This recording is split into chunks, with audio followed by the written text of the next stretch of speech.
Bonjour, je m'appelle Bertrand Coatalem, je suis enseignant de golf à l'Orangerie de l'Aniron, une structure 9 trous située au centre-ville de Quimper. Par le passé, j'ai été joueur professionnel, j'ai joué sur le Challenge Tour et j'ai eu 2 victoires sur le Alps Tour.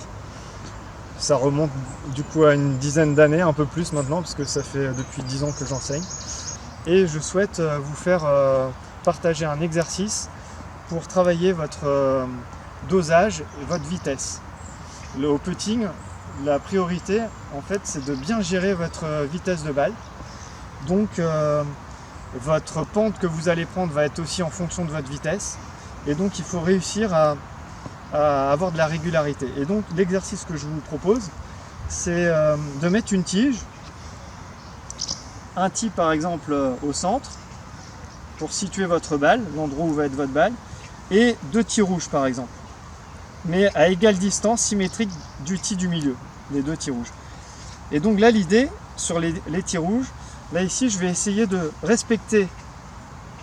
chercher à respecter une amplitude symétrique de chaque côté de la balle, donc de l'amplitude des tis rouges, et de trouver une vitesse qui me paraît pour moi le plus naturelle possible. C'est-à-dire quand je vais faire mon mouvement, j'essaie d'avoir une vitesse la plus naturelle possible. Donc, du coup, j'organise mon putter le mieux possible, je respecte le lie de mon putter, j'aligne bien ma face de club aussi en relation avec la tige, mes pieds sont bien parallèles, ma balle est un peu partie gauche. Voilà. Et ensuite, là, dans mon balancier, je respecte ce que j'ai décidé à laisser. En termes d'amplitude et de vitesse, j'essaye de respecter la même chose. Donc je le refais une deuxième fois. Voilà, j'essaye de faire exactement la même chose en termes d'amplitude et de vitesse.